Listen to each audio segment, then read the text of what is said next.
కుటుంబ పాలన పోవాలి, నియంత పాలన పోవాలని తెలంగాణ సమాజం మొత్తం తెలంగాణ ఇచ్చిన కాంగ్రెస్ పార్టీ వైపు చూస్తే మళ్ళీ కాంగ్రెస్ పార్టీకి వచ్చిన మీకు అర్థం కాలేదా? నాలాంటి వ్యక్తి మళ్ళీ వాపసు వచ్చిందంటే మీ పని అయిపోయిందని మీకు అర్థం కాలేదా? నేను వచ్చిన తర్వాత మీరు అటుపక్క పోయిన మాట మర్చిపోకండి. పార్టీ మారింది ప్రజల కోసం.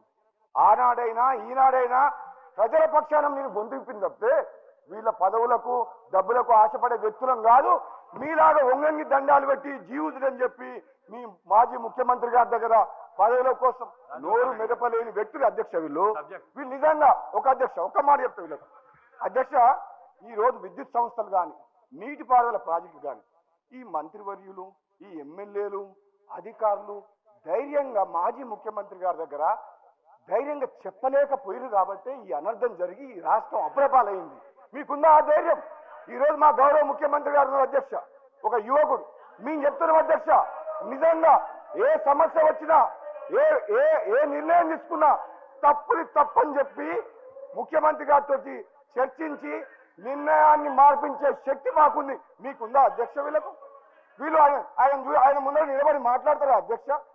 వీళ్ళు ఒక నియంతలాగా పరిపాలిస్తున్న ప్రజాస్వామ్యం కూని వేసి ప్రశ్నించే గొంతు లేకుండా చేసిన ఆ ముఖ్యమంత్రికి మాట్లాడే ధైర్యం వీళ్ళకు ఉందా అధ్యక్ష?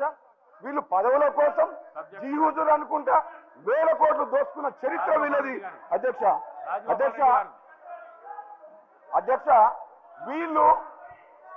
వీళ్ళు ఈరోజు చెప్తారు అధ్యక్ష, వీళ్ళు ఈరోజు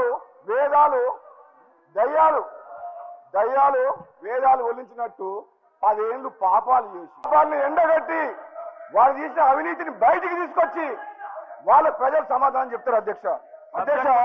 నేను చెప్తున్నా, ఈయన అప్పులు చేసినామని అంటుండు, విద్యుత్ సంస్థలు అప్పులు చేసినామని అంటున్నారు. తప్పు లేదు. మన రాష్ట్ర అభివృద్ధి కోసం పవర్ ప్లాంట్ల కోసం ప్రాజెక్టుల కోసం అప్పులు చేస్తే నష్టం లేదు అధ్యక్ష, నష్టం లేదు. రాష్ట్ర అభివృద్ధి కోసం, ప్రజల సంక్షేమం కోసం, మన ఇన్ఫ్రాస్ట్రక్చర్ క్రియేట్ చేసేందుకు, ఇరిగేషన్ ప్రాజెక్ట్ చేసేందుకు, పవర్ ప్లాంట్ పెట్టేందుకు అప్పులు చేస్తే తప్పులేదు. కానీ అనవసరంగా యాదాద్రి పవర్ ప్లాంట్ కట్టొద్దు అని చెప్పిండ్రు. అది 7 రూపాయలకు 8 రూపాయలకు ఒక యూనిట్ ధర వస్తుంది Yadadri power plant. Kaleshwaram project వద్దు అని చెప్పిండ్రు. అనవసరంగా మిగులు బడ్జెట్ తో ఉన్న రాష్ట్రాన్ని అప్పులు చేసి రాష్ట్రాన్ని అప్పుల పాలు చేసింది.